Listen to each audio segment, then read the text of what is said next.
하나님을 기다리는 자에게 임하는 복이라는 제목으로 은혜를 나누겠습니다. 오늘 읽은 우리가 이사야서 말씀은 성경에서 보면 가장 구약에서 복음적인 메시지를 담고 있는 내용이고, 또 방대한 역사적인 배경과 미래에 대한 예언, 메시아에 대한 예언이 가장 많이 담겨 있는 선지서입니다. 그래서 대선지서라고도 하고 선지서 중의 선지서다라고 알려지고 있습니다.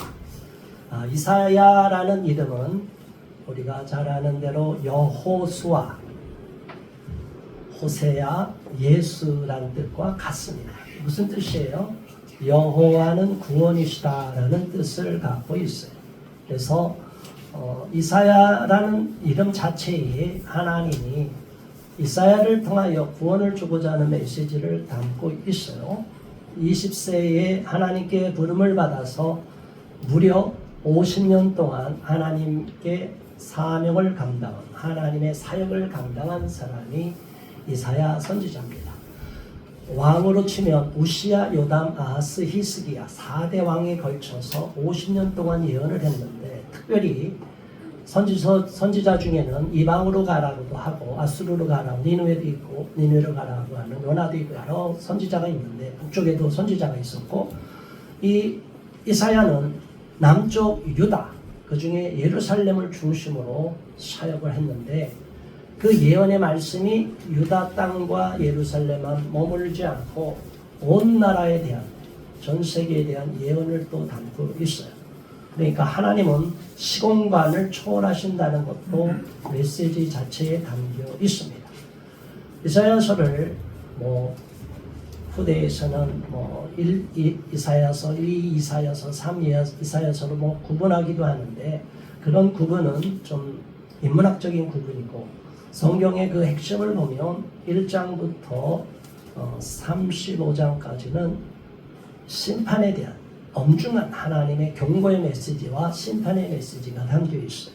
그래서 36장부터 또 39장은 열왕기하 이런 역대하랑 겹치는 역사적인 사실, 히스기야 왕이 아수르의 침공으로 해서 바벨론의 침공으로 인해서 아수르다 바벨론 그 엄청난 고난을 겪고, 또 죽을 운명, 너는 죽으리라 하니까 눈물로 기도해서 15년의 생명을 연장받는 또 이런 이야기가 담겨 있어요. 그 다음에 40장부터 66장까지는 미래에 대한 회복, 이스라엘 나라가 범죄했지만 하나님이 다시 회복시켜 주실 것이고 미래에 축복을 하실 것이고 앞으로 이스라엘 나라를 하나님이 크게 사용하실 것이다. 이렇게 해서 희망의 메시지, 회복의 메시지가 담겨 있는 게 40장부터 66장까지의 내용으로 담겨 있습니다.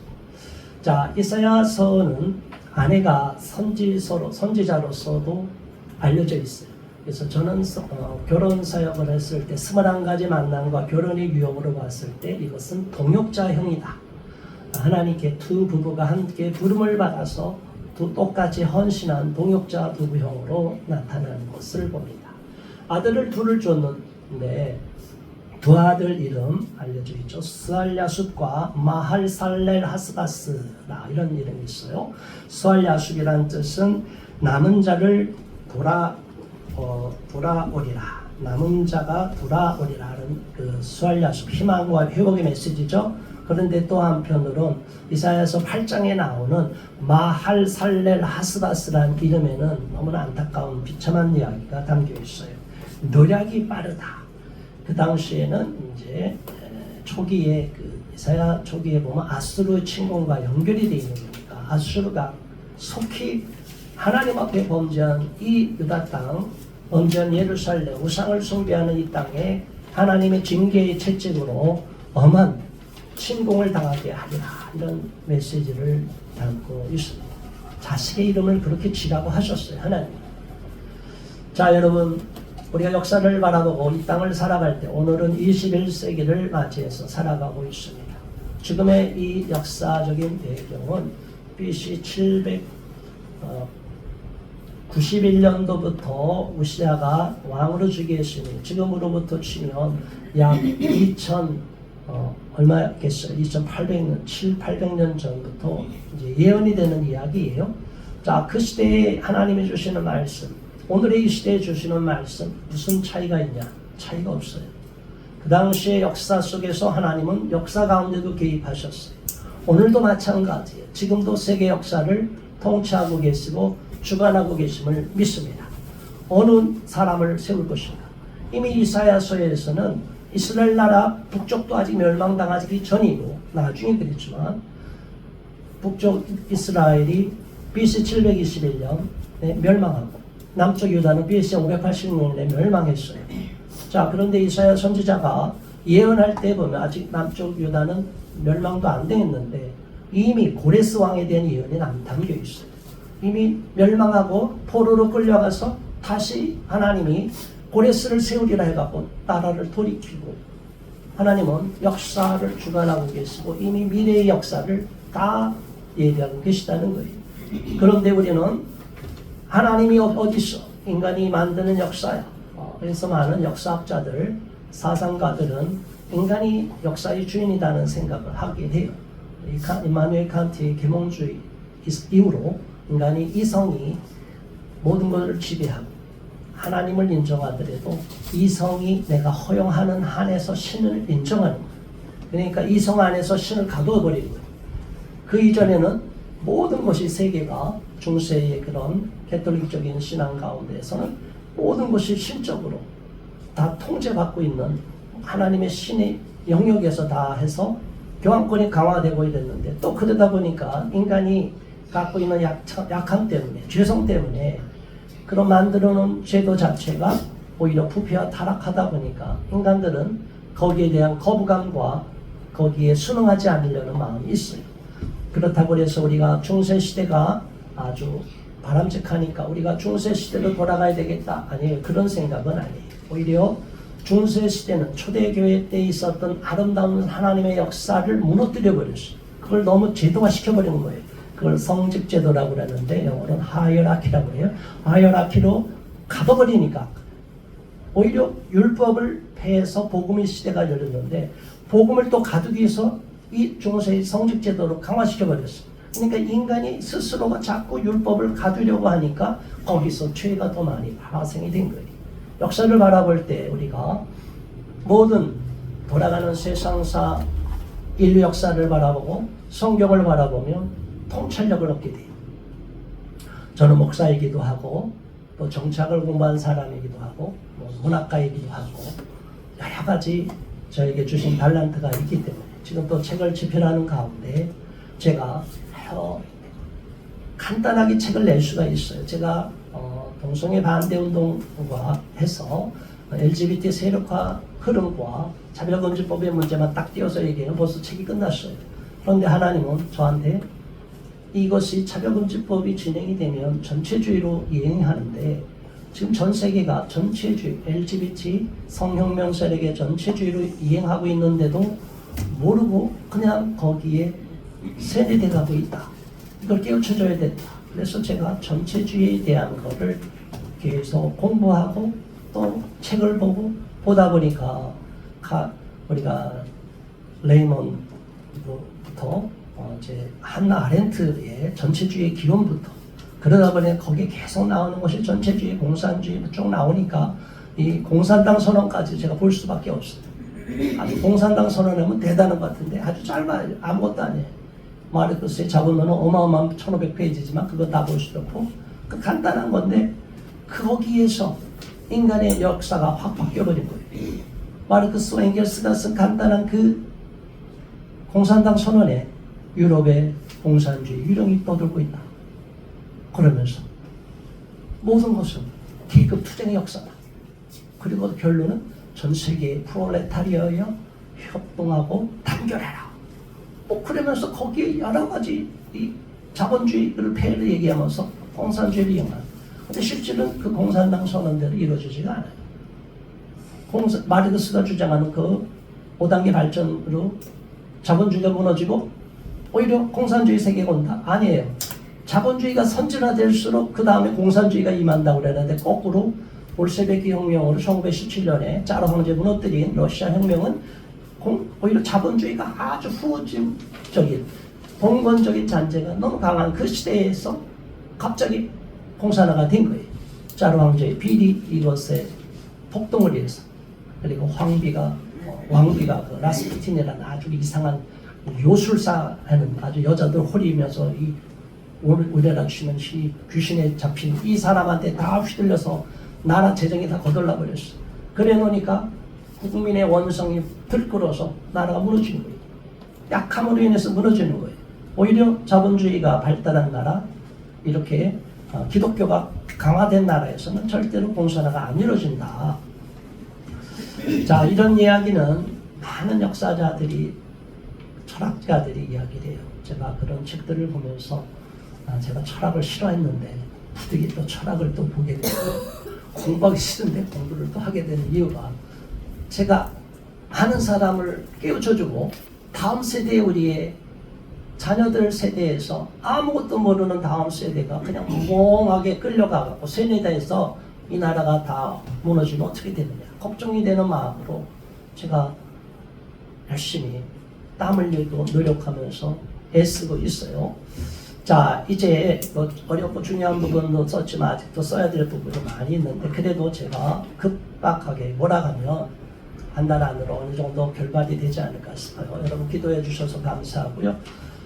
오늘 이 시대를 바라봐도 마찬가지예요. 역사를 바라볼 때 사람들은, 사상가들은, 철학자들은 과거로부터 어떤 정치 체제가 중요하냐, 이건 뭐 고대 그리스의 플라톤부터 아리스토텔레부터 소크라테스부터 그 당시에도 민주정이 있었어요.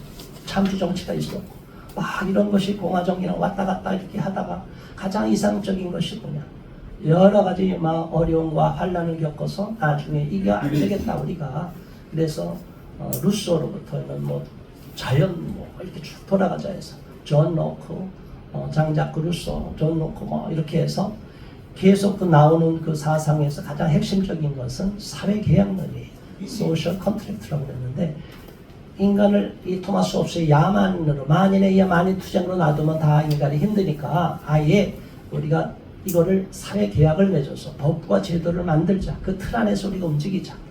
투쟁과 희생과 고통과 피 흘리는 아픔이 있다 보니까 인류는 자꾸 이것을 제도화시키려 해서 법치주의로 만들어 가려고 하는 거예요. 근데 지금은 오히려 법치주의를 무너뜨려요. 법이 있어도 법을 뭉개버리는 또다시 야만 사회로 가려고 하는 자들. 공산주의는 계급을 없애고 모두의 만인의 평등을, 만인의 공평한 공동 소유를, 공동 생산을 원했지만 공산주의를 주창하는 나라일수록 오히려 독재가 강화되고 빈부격차가 더 심해지고 가진 자들이, 그 계급에서 권력을 준 자들이 약자를 더 착취가 지배하는 세상, 무손 전체주의 토탈리테어리즘은 어마어마한 엄격한 무손 세상으로 가고 있는 거예요. 자, 이럼에도 불구하고 사람들은 그들이 내건 슬로건 하나에 넘어가는 거예요. 그래, 프롤레타리아, 온 세계 프롤레타리아여 단결하자. 뭘 단결해? 자기들끼리. 국가주의도 다, 각 국가도 무너지지도 않았는데. 이게 이상으로 꿈꾸는 사람들의 몽상이 아직도, 그런데 유령처럼 그 당시에 19세기에 떠돌았던 유령이 지금 21세기에도 똑같이 전 세계에 떠돌고 있어요. 공산주의를, 전통적인 공산주의를 안 믿어. 그런데도 배경에는 마르크시즘의 기본 사상을 갖고 약간 변형시킨 수정 자본주의처럼 수정 공산주의를 자꾸 이렇게 만들어가는 거예요. 자, 여러분 어떻게 생각하세요? 인간이 만드는 이런 공산주의 이념이 이상적이냐? 아니에요. 물론 자본주의도 가만히 두면 부패하니까 스스로 부패하지 않도록 내부 개혁이 일어나는 것은 당연한 거예요. 그런데 그렇지 않으니까 외부에 충격을 줘서 이렇게 가자는 것은 좋지만, 그런 이념으로 추종하면서 이 사회를 이행하려고 하는 기독교인들도 사회복음을 믿자 해갖고 복음을 사회 구원과 연결시키는, 계급투쟁과 연결시키는, 이 계급을 무너뜨리고 가진 자와 강자를 무너뜨려야만이 이 땅에 평화로운 주님의 나라가 임한다. 이래서 해방신학이 그렇게 나오는 거예요. 계급적인 문제. 우리나라 민중신학도 그런 거예요. 자, 여러분, 우리나라에 이것을 믿는 기독교인 목사들이 엄청 많아요. 대형교회 목사도 많아요. 지금 우리나라가 심각한 거예요. 우리가 복음으로만 순수한 말씀을 보고 하나님의 역사의 주인이시고 때때로는 하나님이 불합리하고 부당하게 보이지만 하나님이 역사를 주관하시면서 부당한 것은 고쳐가면서 인권을 발전시키면서 이 사회를 그래도 아름답게 만들어 가도록 우리에게 자유의지를 주셨지만, 그러나 그렇다고 해서 신은 없다, 하나님을 죽여버리고 없고 신을 죽였다고 니체처럼 그렇게 말도 안 되는 짓을 저지르고 하나님을 배제한 상태에서 인간이 유토피아를 만들겠다는 생각을 갖고 있는 거예요. 인간이 이 땅에서 이상적인 국가를, 유토피아를 만들겠다. 그런데 인간이 만들어 놓은 유토피아는 지금까지 다 전체주의로 가고 있다는 거예요. 플라톤이 말하는 이데아, 이상한 철인 정치가 세는 이상향의 국가도 사실은 계급사회고 철저한 독재 국가예요. 자, 여러분, 인간이 꿈꿔왔던 모든 철학, 이상적인 국가는 인간의 죄를 갖고 있는 인간의 이성으로서 자기가 구상한 통제된 국가에서 질서를 지키는 것이 이상국가예요. 그러니까 가장 이상적인 국가로 모델을 내보이고 우리한테 제시했던 것들은 실제로 역사 속에 구현이 되면 무서운 끔찍한 세상이 온다는 거예요. 지금도 우리나라가 심각해요. 아직 우리가 남북으로 대치되어 있는 상황인데 휴전선을 다 없애버리고 방어벽 다 무너뜨리고 우리나라 전략을 다루는데 중국 공산당의 간부들을 와서 군인들을 같이 훈련을 시키고 교육시키고 이 나라가 지금 미쳐 돌아가고 있어요. 이 자들은 반역자들이에요. 이 대한민국을 무너뜨리려는 사악한 자들이에요. 저들은 있을 수가 없는 거예요. 그런데 자기들이 이 나라를 무너뜨리는 것이 자기들의 이념에 부합하다고 보니까 자꾸 무너뜨리려는 거예요. 말도 안 된다. 우리가 볼 때는 상식으로 보면 상식적인 대한민국 국민이라면 그럴 수가 없어요. 그런데 그들은 마음속에 북조선인민공화국을 흠모하는 거예요. 민족을 우상화시키는 거예요. 남북이 하나가 되면 공산화돼도 상관이 없다는 거예요. 무슨 그게 이상형이에요? 같은 민족끼리 피 흘려서 내전이 일어나서 찢어지는데 또다시 가서 숙청당하고 일부만 살아나고, 이런 정신병, 공산주의 유령에 사로잡힌 귀신의 영에 잡히듯이 공산주의 영에 잡힌 자들이 지금 이 나라 정치권에 권력자에 수두룩해. 군대에도 그래. 6.25 지금까지 뭐 연대급 그냥 부대를 갖고 그냥 완전히 대대급인가요? 그냥 북한으로 넘어가기도 하고, 뭐 옛날에도 뭐 심각했어. 이 나라가 지금까지 지켜진 게 기적이에요. 대구, 폭동, 빨치산이 뭐 전라도에만 있는 게 아니에요. 대구에도 저렇게 과거에 공산주의를 흠모했던 자들의 후손들이 지금 이 나라를 장악하고 있어요. 자, 여러분, 우리가 깨어 있어야 돼요. 왜 제가 목사니까 이렇게 얘기하느냐? 공산주의 사상은 기독교와 대적이 돼요. 공산주의가 가장 먼저 없애려고 하는 첫 번째 타도 대상은 종교인, 특히 기독교인이에요. 목사인 저와 여러분 성도들. 그러니까 공산주의가 이 땅을 장악하게 되면 우리는 꼼짝없이 죽게 돼요. 여러분, 나라가 죽고 내가 죽는 게 문제가 아니죠. 우리 자녀들 다 죽어버리면 어떻게 돼요? 나라가 멸망의 위기에 다다를 때 과거에 정말 이 나라를 살리기 위해서 독립운동도 하고 애국운동도 했던 많은 선조들이 있었어요. 우리는 절대로 이 나라가 무너지지 않도록 애쓰고 힘을 써야 되는데, 지금 부정선거로 인하여 이 나라가 계속 악화되는 상황에 이번에 한번 원력이 들춰내졌어요. 아직까지 이 문제가 해결이 안 됐는데 저들은 덮으려고만 하고 있어요. 하나님은 감추인 것을 드러나게 하시고 반드시 공의롭게 심판하여 주실 줄 믿습니다. 저들이 감추고 자기들의 허물을 들추는 것을 계속 계략을 꾸미고 전략을 꾸미고 어찌하든지 이 상황을 모면하려고 하더라도 하나님이 작정하시고 뜻이 계시면 완전히 가루로 만들고 들춰내게 되실 줄 믿습니다. 역사의 주인은 하나님이시고 하나님은 공의와 정의의 하나님이시기 때문에 불의와 불법을 용인하지 않으십니다.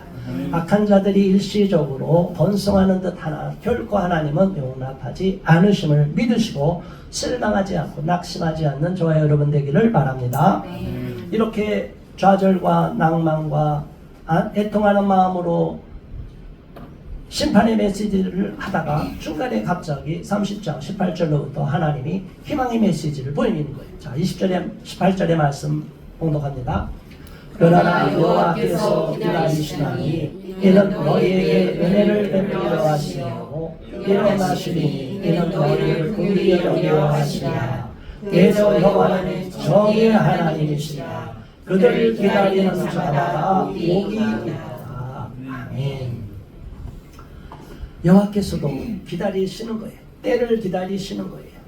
하나님의 때를 기다리십니다. 하나님이 때때로는 이 나라가 왜 이렇게 하나님이 공산화되는데 아직도 침묵하시냐, 이걸 갖고 애통하면서 책을 쓴 사람, 지금도 열심히 투병 중이면서 하는 김미영 씨, 전한기령이 대표가 있죠. 참 훌륭하신 분이 애국자예요. 자, 여러분, 이 나라가 얼마나 공산화돼 가고 있고 있죠. 완전히 종북 수사파가 장악하고 있는지를 너무나 잘 알고 있는 거예요. 그런데도 하나님이 벌써 몇십 년 전부터 이 사실을 알았는데도 그냥 가라지와 알곡이 같이 자라게 하듯이 그냥 내버려 두는 걸 바라보는 그 심정이 어떻겠어요. 우리가 이 시대를 분별을 잘해야 됩니다. 지금 이대로 좋으면 다 좋다? 아니에요. 지금 K-팝이니 K-드라마니 K-푸드니 지금 KK에서 지금 정신을 줄을 놓고 있어요. 한국이 잘하는 건 맞아요. 그러나 K-선거, 말도 안 되는 부정부패 선거도 전 세계로 퍼뜨리고 있는데 이걸 어떻게 우리가 자랑할 수 있고 자긍심을 가질 수 있겠어요. 이 약한 자들은 부정선거는 사형에 처하는 거예요. 4.19 혁명이 왜 일어났어요? 자, 반드시 이 약한 자들을 하나님이 벌하실 줄 믿습니다. 그런 날이 오기를 바라야 돼요. 그러면 국민들이 계속 깨어나고 불의와 부정에 대해서 항거하는 마음을 가져야 돼요. 이것이 바로 국민의 저항권이기 때문에 이것은 헌법에 보장된 거예요. 자, 하나님은 정의의 하나님이시기 때문에 그를 기다리는 자마다 하나님의 공의와 정의가 이 땅에 이루어지기를 바라보고, 이 불의와 불법이 난무하지만 하나님이 다 불의와 불법을 제하시고 공의롭게 정의롭게 이 나라를 새롭게 재편해 주실 것을 기대하는 자, 그러한 하나님을 바라보는 자들에게 하나님이 뭐라고요? 복을 내려주신다는 거예요. 그런 자가 복이 있다는 거예요. 진정한 복이라는 것은 단지 우리가 세상에서 많은 것을 가지고 소유하느냐가 복이 아니에요. 하나님의 정의가 임하고 하나님의 뜻이 이루어지는 것이, 그것을 사모하는 자가 진정한 복이 있는 자라고 말하는 거예요. 그래서 저와 여러분은 의를 사모해야 돼요. 진정한 복이 있는 자가 돼야 돼요. 팔복이 단순히 그냥 이 땅의 복이 아니에요. 영원한 진리에 대한, 정의에 대한 하나님의 나라가 통치가 임하기를 사모하는 간절함이 담긴 복을 구하라는 거예요. 그런 복을 누리는 저와 여러분 되기를 바라며 나라와 민족을 위해서 기도하고 때로는 현장에 나가서 외칠 수 있는 우리 모든 성도가 되시기를 주님의 이름으로 축원합니다. 19절, 시온에 거주하며 예루살렘에 거주하는 백성아, 너는 다시 통곡하지 아니할 것이야. 그가 내 부르짖는 소리로 말미암아 네게 은혜를 베푸시되 그가 들으실 때에 네게 은혜가 사실이니라. 아멘. 시온, 이스라엘 땅에, 그리고 시적인 표현으로 하는 게 있죠. 예루살렘을 29장 이사야에 보면 아리에라, 이렇게 아리엘이라는 또 시적인 표현으로 예루살렘을 표현했어요. 자, 시온에 이 유다 땅에 거주하며 예루살렘에 거주하는 백성아, 너는 다시 통곡하지 아니할 것이다. 얼마나 지금 통곡할 일이 많아요. 슬픈 일이 많아요. 대한민국에 거주하는 하나님의 자녀들이요, 통곡하지 말고 슬퍼하지 말아라. 내가 다시 이 땅을 고치리라. 하나님의 정의에 맞게끔 기도하고 하나님의 뜻이 이 땅에 이루어지기를 소망하는 자들이 많아질수록 하나님의 통치가 임하고 하나님의 개입하게 되는 거예요. 외부에서 개입해서 문제가 해결이 안 되는 거예요.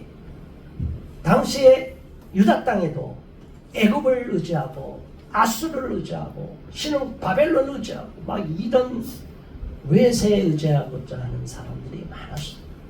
그런데 궁극적으로는 이 나라가 바뀌기 위해서는 우리 국민들이 계몽이 되고 깨어나야 돼요. 우리가 스스로 잘못된 죄를 벗어 던지고 하나님을 믿지 않고 우상을 따랐던 이스라엘 백성들이 돌이키듯이 우리가 잘못된 거짓된 공산주의 이념의 주체사상에 빠져드는 이 어리석은 미몽에서 깨어나야 돼요. 잘못된 불만과 불평등으로 극대화시키고 이 나라를 무너뜨리려고 하는, 그리고 자기 인기를 위해서 모든 국가 재산, 국고를 다 탕진해버리는 이런 악한 지도자에게 잘못이라고 지적을 해줘야 되는 거예요. 이 나라가 공산주의 사회로 이행하는 베네수엘라 꼴이 되면 어떻게 되냐 이거예요. 그 나라는 기름이라도 있었어. 우리는 지금 반도체마저 무너지면 끝나는 거예요. 이 나라. 자, 이 나라를 무너뜨리기 위해서 지금 호시탐탐 노리고 있어요. 저자들은 다음이 없어요. 자기의 권력만 잡으면 돼요. 김정을 똑같잖아요. 김일성, 김정일, 김정은 국민이 죽어도 상관하지 않아요. 눈 하나 까짝 안 해요. 자기만 권력만 유지하면 되는 거예요. 다 죽여버리는 거예요. 자기 밑에 있던 가장 신뢰했던 자들 이상 낌새만 조금만 이상하면 다 숙청해버리고 딱 갈아버려요. 자기만 보존하면 돼요. 이 마귀의 하는 짓거리. 마귀는 절대로 자기 외의 남을 아무도 믿지 않고 배려하지 않아요. 사랑을 나눠주지도 않아요. 자, 그런 나라를 만들면 어떻게 있다는 거예요. 이런 자들의 악랄한 도모를 우리가 그냥 방관해서는 안 되고 간절히 기도해야 돼요. 하나님, 이 나라가 심각합니다. 제가 어제 상기도 하면서도 너무 애통하는 마음으로 부르짖었어요. 이 나라가 지금 심각한 거예요. 하나님, 이 나라 어떡합니까? 이 땅 이거 어떻게 합니까? 하나님 개입하여 주십시오. 사람이 외치지만 거기에 한계가 있어요. 하나님이 개입하셔야 돼요. 환경을 바꿔주고 역사를 바꿔주시는 하나님, 역사를 주관하시는 하나님, 이 나라가 공산화되지 않도록 악한 자들의 저 비리와 불법이 이제는 다 만천하에 드러나서 저 악을 행했던 자들이 다 심판을 받고 벌을 받도록 하나님이 역사해달라고 우리는 기도해야 되는 것입니다. 그런데 이 나라를 위해서, 지도자를 위해서 기도하라고, 권력자를 위해서 기도하라고. 물론 로마 황제가 있던 때는 그렇게 하라고 그랬어요. 교회 평안을 위해서. 근데 아직은 그게 아니에요. 아직도 이 땅에는 민주주의 이 나라 민주공화제가 이루어지고 있잖아요. 법에 어긋나는 자들을 법대로 심판해달라는 것은 하나님의 정인 거예요.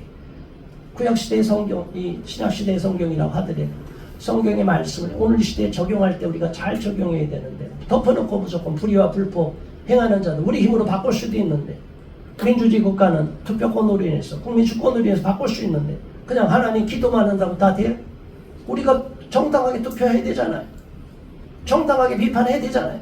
여론을 바꿔야 되잖아요. 자, 여기에 대해서 우리가 깨어있는 시민이 될 수 있기를 바랍니다.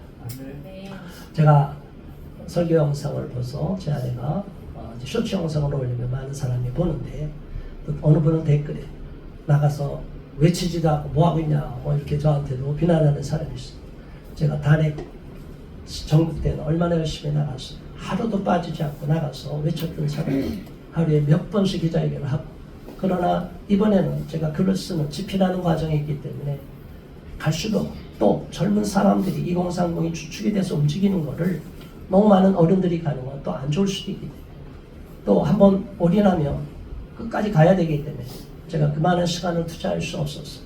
응원하면서 열심히 포스팅만 하고 있어요. 올공에서 열심히 외치는 부정선거, 재선거를 외치는 사람들, 당일 투표, 수개표를 외치는 사람들을 적극적으로 저는 지지하고 있어요. 언젠가 때가 되면 제가 또 책이 다 끝나고 집필하고 끝나고 제가 또 행동을 해야 될 때는 하나님이 저를 또 쓰시면 제가 또 열심히 나가서 싸울 거예요. 저는 이러한 현장을 제가 대학생 때부터 그런 경험이 있기 때문에 하나님이 저를 부르시는 때가 되고 또 저를 사용하신다고 하면 얼마든지 저는 목소리를 낼 거예요. 우리 성도들도 역사적인 인식을 갖고 이 땅에 불의와 불법이 더 이상 지속되지 않도록 이번 기회에 완전히 선거관리위원회가 해체되고 완전히 새로워질 수 있도록 기도해 주시기를 바랍니다. 우리 하나님은 우리가 간절하게 기도하면 부르짖는 소리를, 정의에 입각해서 부르짖는 소리를 응답하십니다. 정의와 불의를 구분하지 못하고 불의를 행하면서 주여 복을 주세요, 우리 사업 잘 되게 해주세요. 근데 그 사람이 조직폭력배와 불법을 행하는 자와 짝해갖고 사기꾼이라 짝하는 사업을 복을 줘야 안 줘요. 안 주는 거예요. 우리는 정확하게 기도해야 돼요. 우리가 정의의 편에 서야 되고 진실의 편에 서야 되고 그것이 합당하다면 하나님이 우리에게 부르짖으면 부르짖는 자의 기도를 들어주시고 응답해 주시고 은혜를 베풀어 주신다고 약속하여 주십니다. 응답하시는 하나님을 더욱 소망하며 더욱 부르짖는 저와 여러분 되기를 바랍니다. 20절 주께서 너희에게 환난의 떡과 고생의 물을 주시나 내 스승은 다시 숨지 아니하시니 내 눈이 내 스승을 볼 것이며. 아멘. 자, 주님께서는 우리에게 때때로 환난의 떡을 먹게 하셨어요.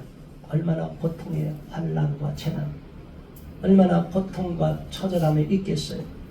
우리 성도들 중에도 예기치 않게 원치 않게 잘 살아가는데 갑자기 말도 안 되는 수렁에 함정에 빠져서 낭패를 당하는 길이 있어요. 목회자 가정도 교회도 그렇게 갑자기 풍비박산 나는 경우가 있어요. 그러니까 우리가 끝까지 기도해야 돼요. 그런 환난을 당할지라도 환난의 떡을 먹을지라도 어느 경우는 완전히 알거지가 돼서 제가 아는 분은 그 잘 나가던 사업 폭삭 망하고 나서 가족이 다 뿔뿔이 흩어지는, 가족을 같이 거주할 수도 없어요. 그러니까 뿔뿔이 흩어지는데 친척집 갈 수 없으니까 그 부모는 그냥 기도원으로 돌다가 기도원 원장이 됐잖아요. 완전히 집으로 들어가지 못하게 몇십 년 동안 밖에서 지금 집에서 잠을 못 자는 거예요. 어떻게 해요? 하나님이 갑자기 다 그런 환난을 주시는 건 이유가 있는 거예요.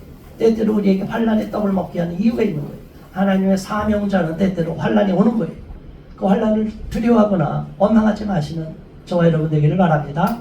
하나님은 더 큰 사명자로 쓰기 위해서 지금 가고 있는 이 삶으로서 만족해서는 안 돼. 그냥 그거로 만족하고 잘 먹고 잘 살았다 부자로서 배불리 먹다 죽었다 누가 기억해? 그런 사람 전 세계에 수도 없이 많아. 아무도 기억 안 해.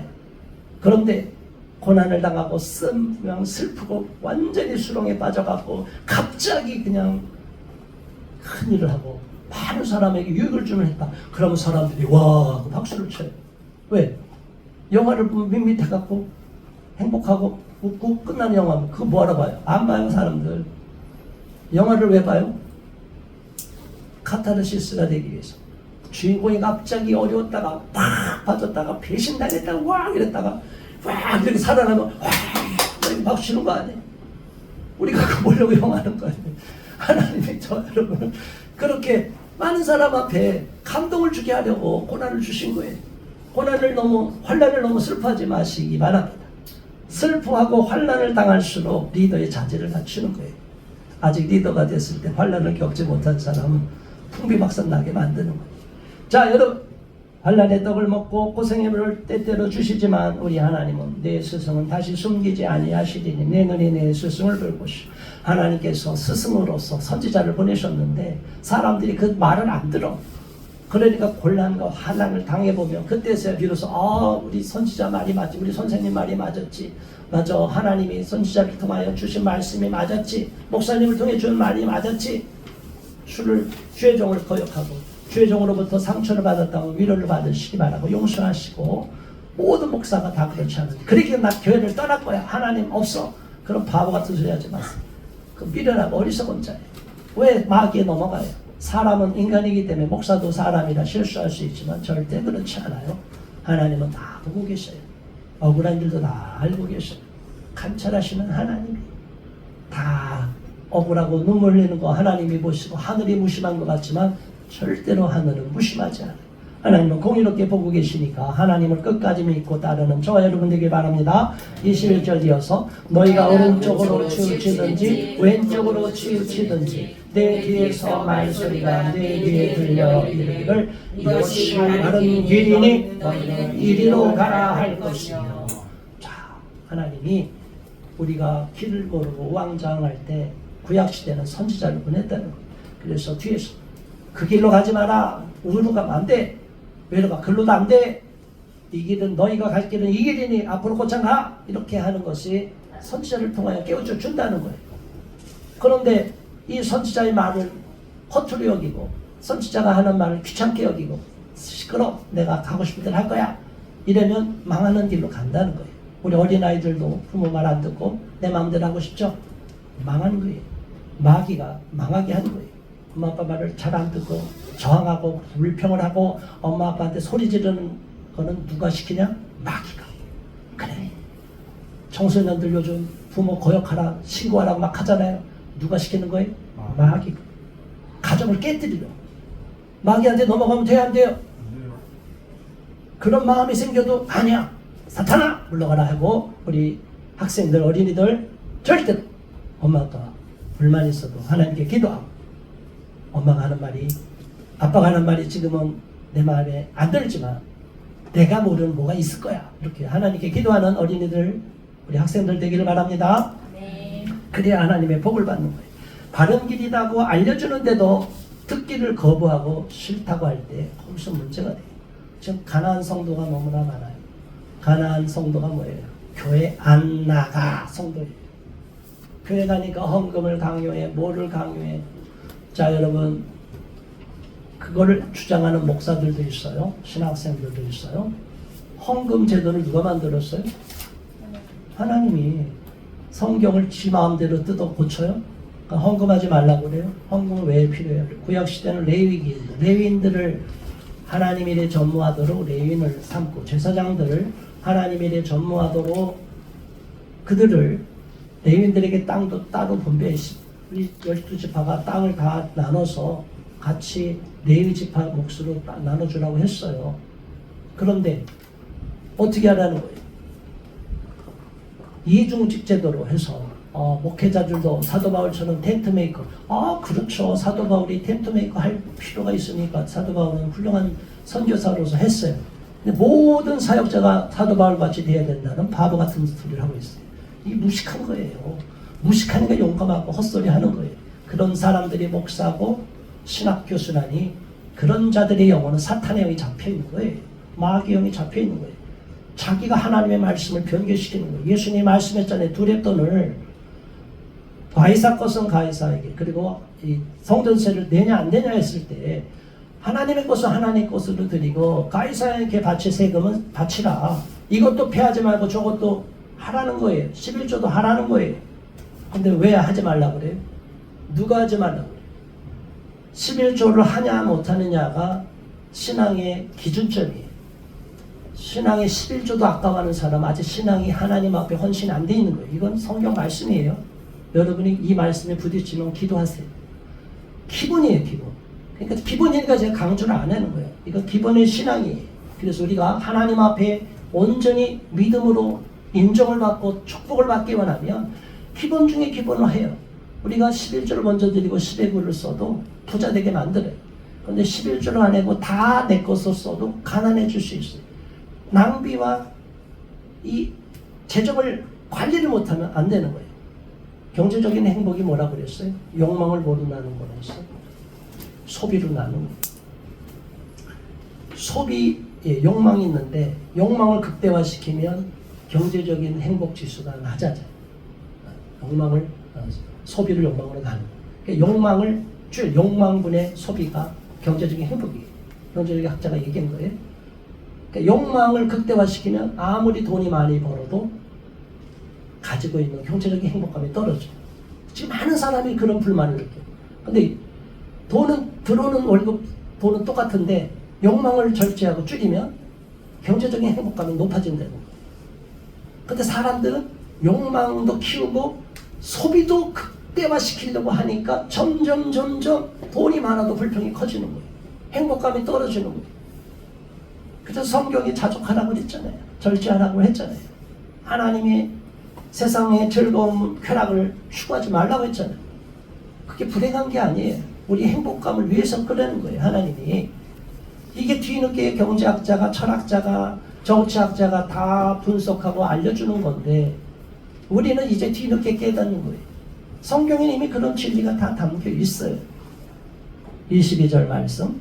또 너희가 조각한 우상에 입히는 과 부어 만든 우상에 올린 그 금을 더럽게 하여 불결한 물건을 던지같이 던지며 이르기를 나가라. 그 우상했던 걸 다 던지고 나가라. 사탄아. 우리가 우상을 숭배했던 마음속에 있는 우상 다 벗어 던지라는 거예요. 어린아이들도 우상이 있어요. 좋아하는 거 막 헤어나지 못하는 사람이 있어요. 뭐 캐릭터만 뭐 캐릭터에 빠진 애들 정신이 없어요. 게임도 우상이에요. 게임 안 하면 죽는 줄 알고, 교회 안 나와도 괜찮고 게임 못하면 죽는 줄 알고, 그러면 안 돼요. 마귀가 되는 거예요. 23절, 내가 땅에 뿌린 종자에 주께서 피를 주사 땅이 먹을 것을 내며 곡식이 풍성하고 기름지게 하실 것이며 그날에 내 가축이 광활한 목장에서 먹을 것이요. 아멘.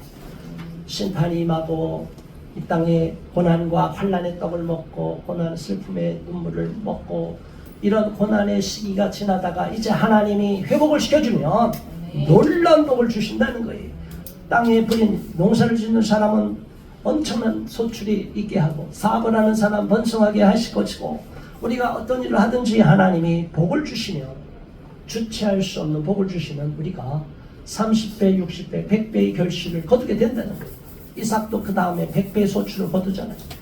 자, 여러분, 하나님이 복을 주시려고 마음을 먹으면 지금 올해 소출에, 올해 월급에, 올해 사업하다가 번 돈에 100배라고 그러면 어느 정도 복이에요? 일확천금이 아니에요. 하나님이 마음을 먹고 우리가 준비만 되면 하나님은 모든 것을 갖고 계시기 때문에 여기 있는 거 일로 옮기기만 하면 돼요. 통장 계좌이체만 하면 돼요. 아직까지 저와 여러분에게 계좌이체가 안 된 거예요. 왜? 아직 하나님의 복을 받을 자격이 안 되니까. 자격을 갖추라는 거예요. 그 많은 복을 받고 나면 그 돈을 어떻게 쓸 거냐, 준비가 됐을 때 복을 주시는 거예요. 그래야 진정한 복이지, 준비가 안 되고 하나님께 대한 믿음도 없는데 세상에서 엄청난 돈을 벌어서 인생이 망가진 사람들이 너무너무 많아요. 일확천금 복권을 맞으면 무슨 소용이 있어요? 그래서 죽는 사람, 망하는 사람이 한둘이 아니에요. 그런데 사람들은 불나방처럼 그냥 불에 타 죽는 줄도 모르고 그냥 그러 한번 돈벼락 맞고 죽어버리고 싶다, 이런 엉뚱한 소리를 해요. 그럼 마귀가 주는 생각 빠지지 마시기 바랍니다. 24절, 박가령수와 어린 나비도 피와 쓸쓸함으로 까부르고 맛있게 한 먹이를 먹을 것이며 가축들도 먹고. 25절, 크게 사륙하는 날에 방대가 무너질 때에 고산마다 출병마다 그 위에 겨울과 시내물이 흐를 것이며.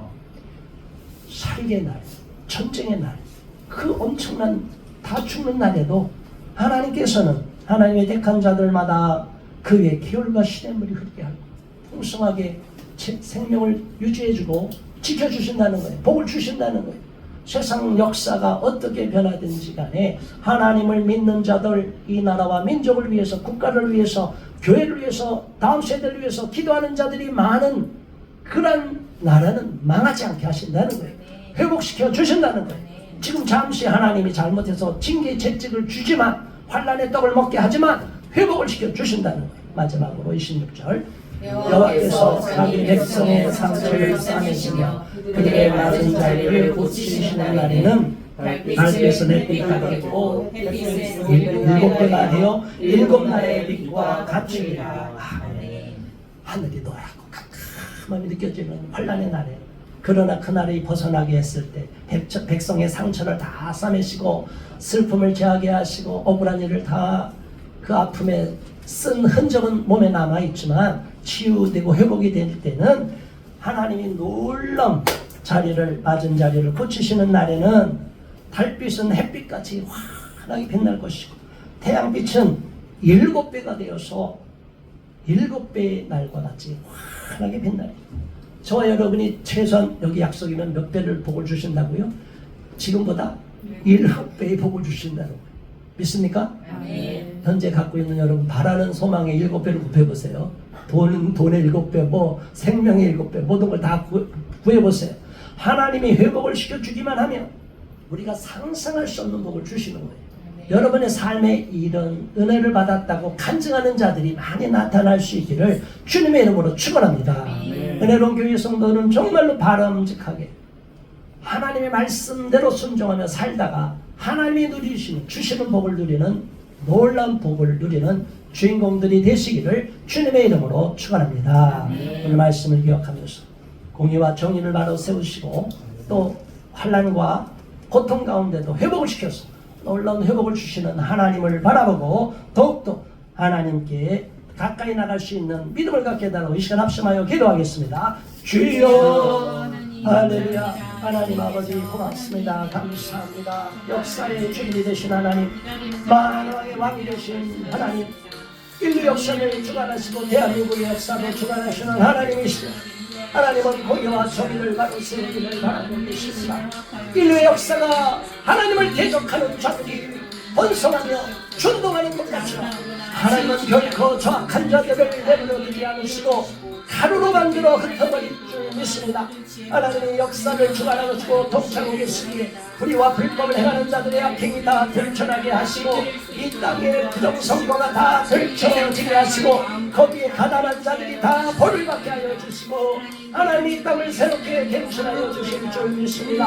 하나님이여 또한 하나님을 온전히 믿고 따르는 믿음의 사람들 삶 속에 어려움과 환난과 슬픔의 고난에 눈물의 때가 있었지만 그 낙을 다 치유하고 회복시켜 주실 줄 믿습니다. 그러기 위해서는 내가 먼저 잘못된 행실을 회개하고 하나님 앞에 나서고 하나님 앞에 축복받을 준비를 갖출 수 있는 축복받을 만한 그릇으로 준비되도록 이끌어주시고 인도하여 주옵소서. 내 안에 남아있는 우상과 세상의 염려와 걱정, 욕심, 탐욕, 부정, 불의를 다 떨쳐버리게 하시고 하나님의 더욱 간절히 사모하고 사랑하는 우상을 숭배하는 마음 다 떨쳐버리기를 바랍니다.